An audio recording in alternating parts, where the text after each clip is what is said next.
so as to enable any party which is aggrieved by the order of district judge to pursue its rights and remedies in accordance with the law.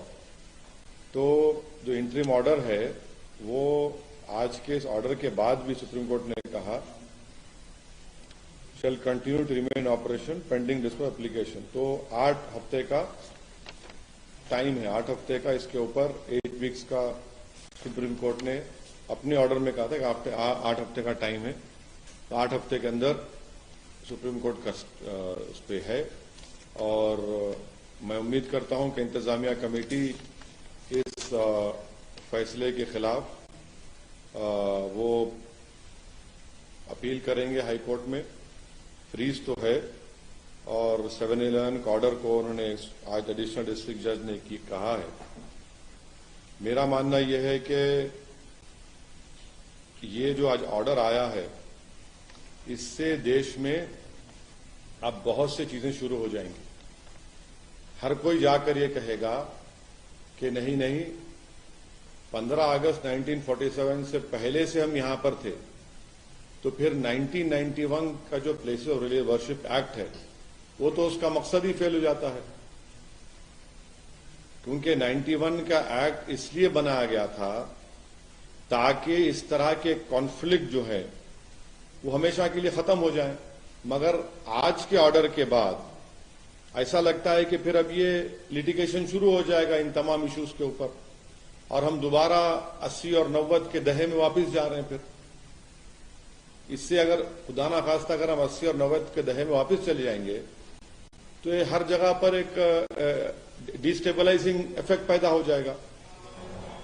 तो ये हम तो उम्मीद कर रहे थे कि कोर्ट इस तरह के इश्यूज को, जैसे अंग्रेजी में कहते हैं कि they will nib it in it's but, मगर अब लगता है कि इस तरह का लिटिगेशन अगर आगे बढ़ेगा तो फिर ये उसी रास्ते पर जा रहा है जो बाबरी मस्जिद का लीगल इशू गया था।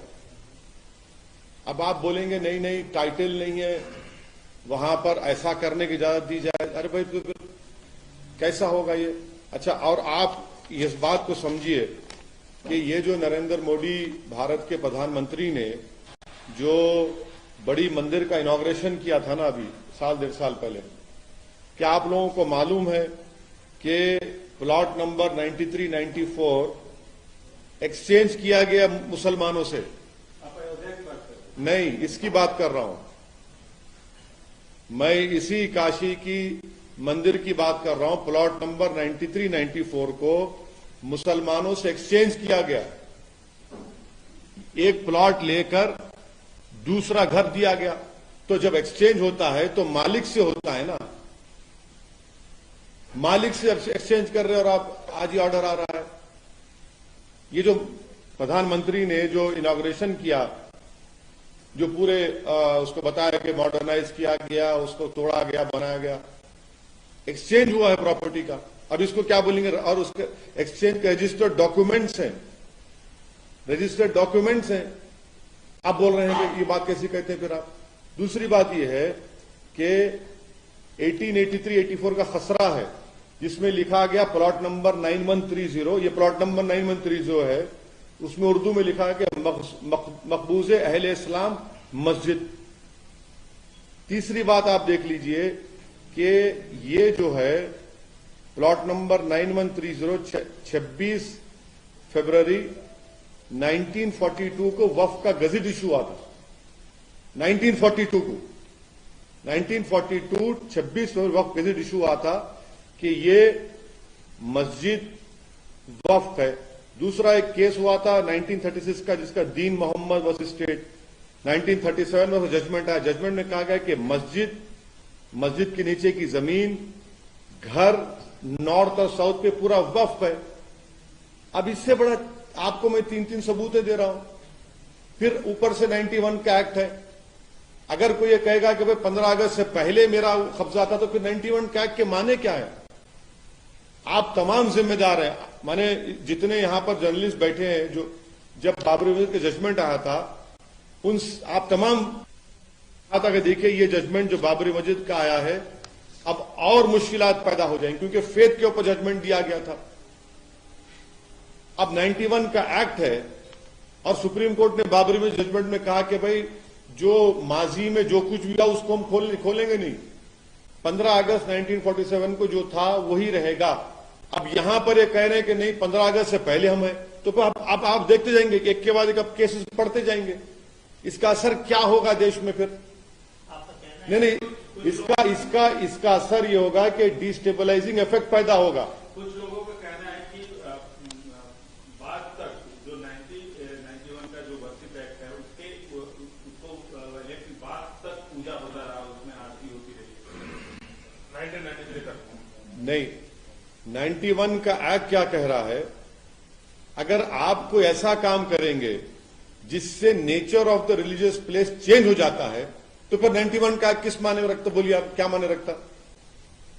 चाहे मस्जिद हो, चाहे मंदिर हो, गिरजाघर हो, कुछ हो, अगर कोई ऐसा काम होता है तो फिर वो उस प्लेस का नेचर ही चेंज हो जाएगा ना।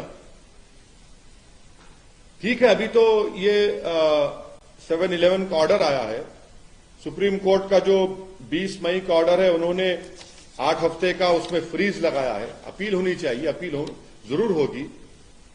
और मगर ये इसके आप मैं तो एक लेमन की तरह समझने की कोशिश कर रहा हूं कि 1883 का खसरा रिकॉर्ड प्लॉट नंबर 9130 कहता है कि मकबूज अहले इस्लाम मस्जिद है।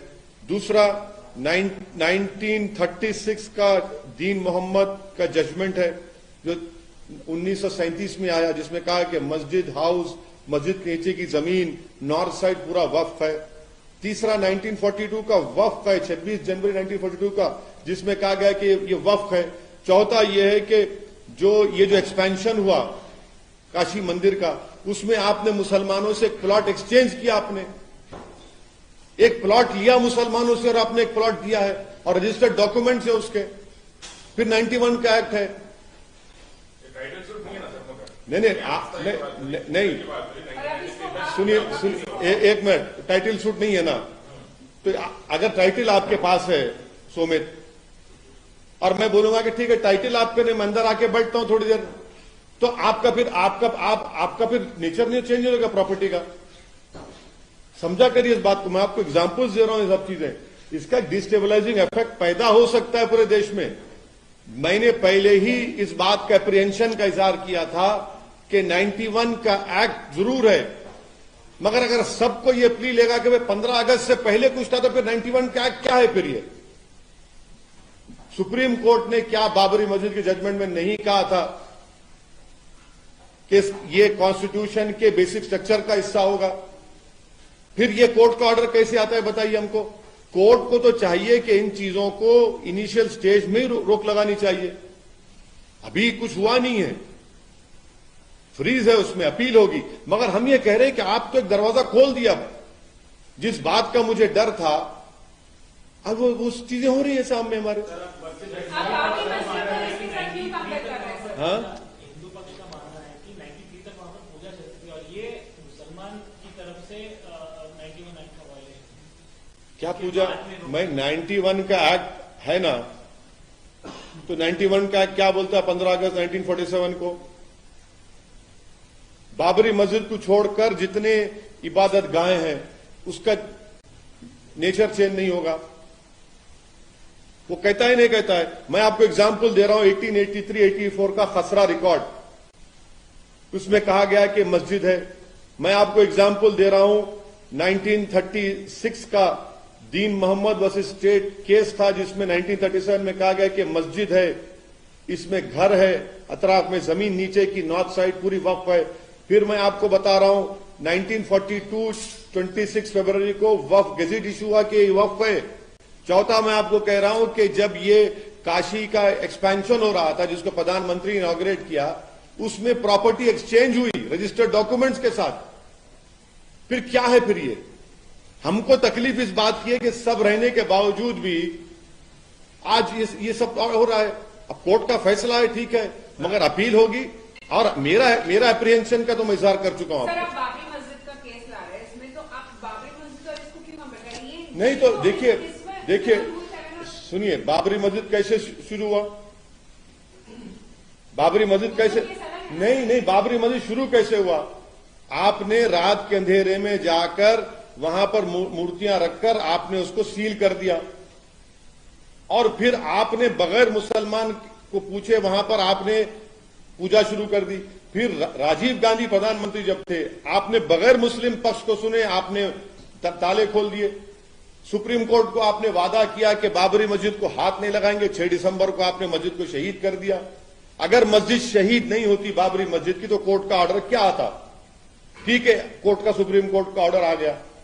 सुप्रीम कोर्ट ने अपने ही सिविल टाइटल सूट जजमेंट में कहा कि 91 का एक्ट भारत के बेसिक स्ट्रक्चर संविधान का हिस्सा है, तो फिर लोअर कोर्ट्स को तो सुनना चाहिए ना सुप्रीम कोर्ट के ऑर्डर को।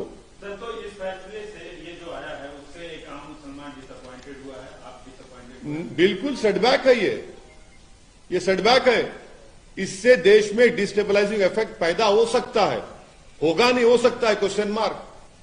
नहीं, इसलिए देखिए हर कोई जाकर ये बोलेगा कि 15 अगस्त से पहले था, 47 से पहले ये होता था। कहां खत्म होगा भाई ये? फिर ये कहां खत्म होगा बताइए? हमने 91 का एक्ट क्यों बनाया था? बनाने का मकसद क्या था कि इस तरह के ये जो चीजें हो रही हैं उसका खात्मा हो जाए, कॉन्फ्लिक्ट जितना खत्म हो जाए। आपने तो अब तो परपेचुअल लिटिगेशन चलता रहेगा।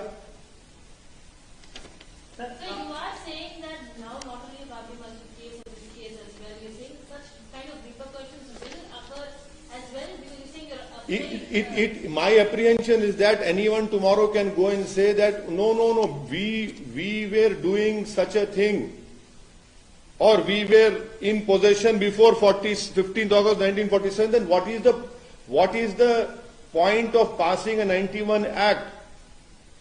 The point was that this act was being passed to ensure that past conflicts should not continue.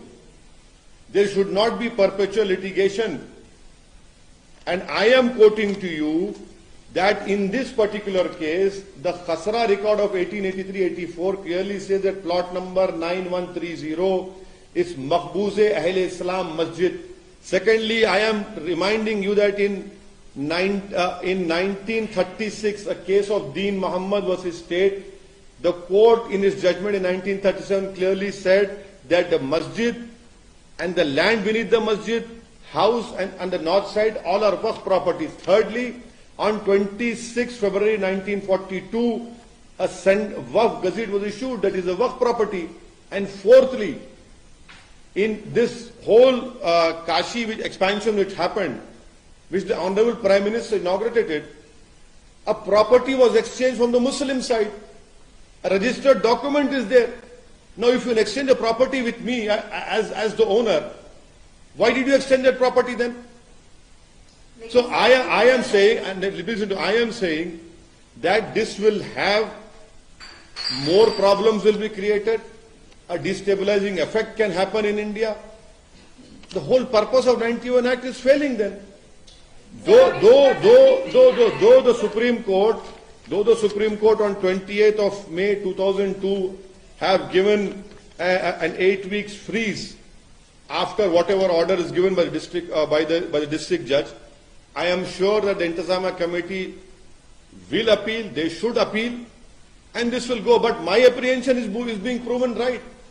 On the day Babri Masjid judgment was given, I had told you categorically that such issues will be raked up. No one believed me. Everyone, in fact, all of you said that you are trying to create an apprehension. Sir, अभी पूरा judgement नहीं आया है, ये सिर्फ order 7, rule 7 और order 11 का को रिजेक्ट किया है। आप 91 एक्ट को इसके साथ क्यों अभी मतलब आप कॉन्फ्लिक्ट की बात कर रहे हैं? देखिए मैडम, देखिए नहीं, आपकी बात सही है। ये 7-11 का जो आप बोल बिल्कुल सही है। मेरा मानना ये है, मेरी राय ये है कि court should have nipped it in its bud. 91 का एक्ट क्यों पास किया हम लोग पार्लियामेंट में? क्यों सुप्रीम कोर्ट ने बाबरी मस्जिद के जजमेंट में कहा कि जो past wrongs can not be corrected? आप और ये बोल रहे हैं कि 15 अगस्त से पहले उनका कुछ था, तो भाई फिर कहां रुकेगा फिर बात? ये कहां रुकेगा फिर बात? ये आपको लगता है इस फैसले का असर जो है मथुरा में जो डिस्प्यूट चल रहा है, जो हियरिंग हो रही है, उससे पड़ेगा? नहीं, मैं कुछ भी नहीं कह रहा हूं। मैं सिर्फ यही कह रहा हूं कि जब आपने एक दरवाजा खोल दिया है कि 91 का एक्ट तो 47 15 अगस्त की बात कर, हम तो पहले से थे वहां पर, तो कहां रुकेंगे फिर आप? हर जगह ये चलना शुरू हो जाएगा। So you're saying My apprehension is that the 91 Act was passed to ensure that past conflicts these conflicts are put to an end. Now, this perpetual litigation will continue. By allowing a litigation to continue, that is why I am saying Babri Masjid can be repeated. Uttar Pradesh के deputy chief minister हैं sir, उन्होंने tweet किया है करवट लेती काशी मस्जिद। उनको अगर थोड़ा सा भी रूल ऑफ लॉ मालूम होगा और अगर थोड़ा उनको बुद्धि होगी तो उनको ये बोलना चाहिए कि जो सुन्नी वक्फ बोर्ड है, क्या वो सरकार का हिस्सा नहीं है? उत्तर प्रदेश सरकार का? क्या उत्तर प्रदेश सरकार सिर्फ मुसलमानों की सरकार नहीं है क्या? कैसा मंत्री इस तरह की बात कर रहा है संविधान पर रोक लेकर? बताएं वो देश को। जो सुन्नी वक्फ बोर्ड है वो यूपी सरकार का हिस्सा है या कोई प्राइवेट प्रॉपर्टी है? वो ये प्राइवेट ऑर्गेनाइजेशन है? वो कैसी बात कर रहे हैं आप? खुलकर अपनी अपनी नफरत का और अपनी तरफदारी का इजहार कर रहे हैं। कल आपके तमाम मुखालफत के बावजूद आज सर्वे शुरू हो गया। नहीं, देखिए, मुखालिफत का सवाल नहीं है। तारीख इस बात को याद रखेगी कि किसी एक दीवाने शख्स ने खड़े होकर सच्चाई को बयान किया था और उसके बाद में जो असरात निकलेंगे ना, जब आप भी याद करेंगे और जो लोग हम पे उंगलियां उठा रहे याद करेंगे, मगर हमने तो अपना काम कर दिया।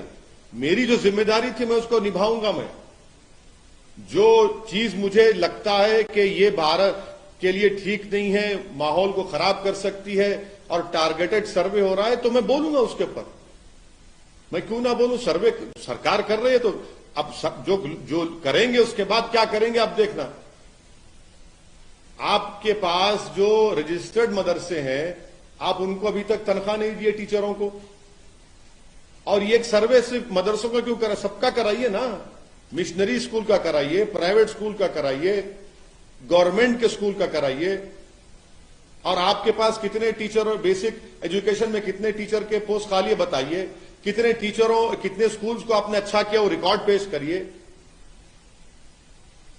बिहार में एक नाबालिग को सर उसको कोर्ट में रस्सी में बांध के पेश किया गया। 1 जनवरी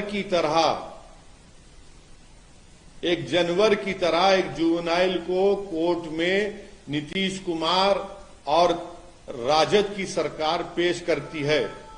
मैं चैलेंज कर रहा हूं, अगर वो बच्चा नीतीश कुमार की जात का होता या कास्ट का होता या उनके हेल्थ मिनिस्टर के कास्ट का होता, तो क्या उसको 1 जनवरी की तरह कोर्ट में लाया जाता? क्योंकि वो जुवेनाइल मुसलमान है, इसलिए उसको जनवरी की तरह उसके गले में रस्सी डालकर भेड़ बकरियों की तरह उसको कोर्ट में लाया गया। एक 70 साल के बूढ़े को आपने अरेस्ट कर लिया। ये इनकी सरकार के कारनामे हैं। करती सरकार उसमें, क्योंकि वो बच्चे का नाम मुसलमान है, जुवेनाइल है, तो आपने उसके गले में और उसके पेट में रस्सी बांधकर उसको जानवर की तरह कोर्ट में लाया आपने। किस तरह लाते हैं इसको? अगर उसका कास्ट कुछ और होता, उसका कास्ट नीतीश कुमार के कास्ट का होता, या उसकी कास्ट वहां के हेल्थ मिनिस्टर का या राजद के जो लीडरों का कास्ट होता, तो नहीं लाया जाता उसको। यही तो अब हम प्रॉब्लम है यहां पर। एनसीपी में सर बात चल रही है, शरद पवार प्रधानमंत्री पद के साथ दावेदार होंगे नहीं होंगे? अरे भाई, प्रधानमंत्री कौन बनता बनो, मेरी मस्जिद मुझसे क्या कर रहे हैं? कब तक मस्जिदों के ऊपर पॉलिटिक्स होती रहेगी इस देश में? जब बाबरी मस्जिद का मसला शुरू हुआ, जीबी पंत थे मुख्यमंत्री, कांग्रेस के थे, क्या किया? कुछ नहीं किया। जब ताले खोले गए, राजीव गांधी प्रधानमंत्री, कांग्रेस का मुख्यमंत्री। बाबरी मस्जिद शहीद हुई, कौन था मुख्य प्रधानमंत्री? कांग्रेस के। ये कौन बनता है प्रधानमंत्री? प्रधानमंत्री नहीं, देश को किस रास्ते पर लेके जा रहे हैं उस पर तो बोलिए कुछ। आप लोग डरते हैं मुसलमानों के इश्यूज पर बोलने के लिए, मगर सब दावेदार हैं प्रधानमंत्री के। अरे भाई, देश जब आप चलाना चाहते हैं तो देश चलेगा इकबाल से, और इकबाल कैसा आएगा? रूल ऑफ लॉ से आएगा। हर कोई बस मैं प्रधानमंत्री, मैं पता लॉटरी उटरी है क्या है?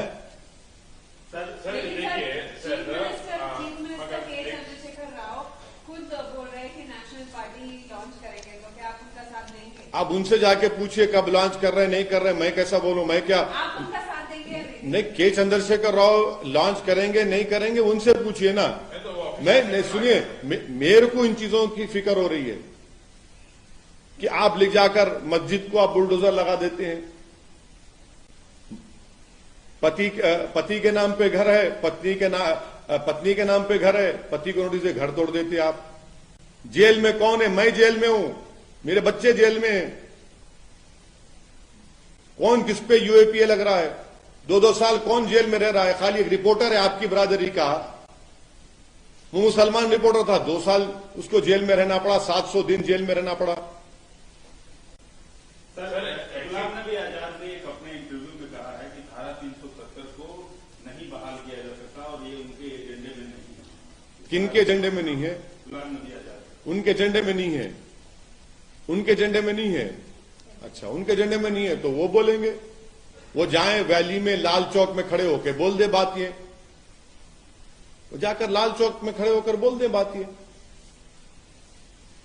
कोर्ट, सुप्रीम कोर्ट में केस है अभी, वो क्या प्रीजज कर रहे हैं सुप्रीम कोर्ट के जजमेंट को? क्या वो भी कुछ राज मालूम है उनको? बता दें भाई, मसला सुप्रीम कोर्ट में अभी जेरे दौरान है, बोल रहे हैं तो मुझे ताज्जुब हो रहा है। मगर सर, ऐसी कौन सी मस्जिद है दुनिया में जिसके दीवारों पे स्वस्तिक का सिंबल रहते हैं, जिसके दीवारों पे मूर्तियां रहती है? ये मुसलमानों का जिम्मेदारी नहीं है कि ऐसे जो बड़े आस्था के जो टेम्पल्स हैं, ऐसे टेम्पल्स को पूजा तो करने देते, वहां पे जागी 1993 तक पूजा होती आती थी। तो सर, पूजा आपको भारत में मैं ऐसे कई इबादत गाहें दिखा दूंगा जहां पर बौद्ध और जैन मजहब की निशानियां हैं, मैं दिखा दूंगा आपको। क्या करेंगे आप? तारीख में जाएंगे?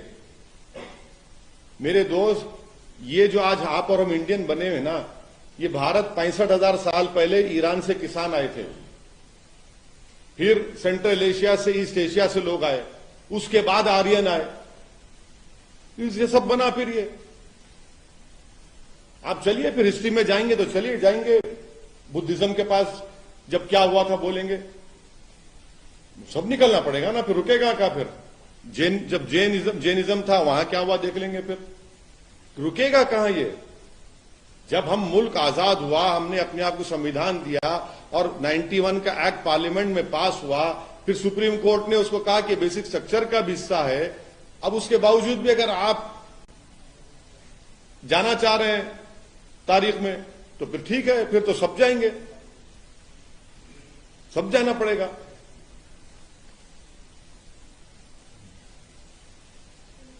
थैंक यू, शुक्रिया।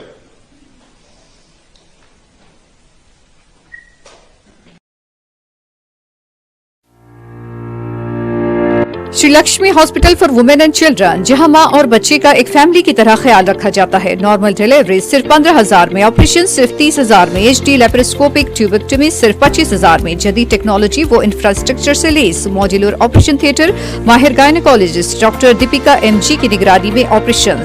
Shri Lakshmi hospital for women and children, pillar number 1555, Chaitanyapuri, Hyderabad. Appointment के लिए कॉल करें 9959378555।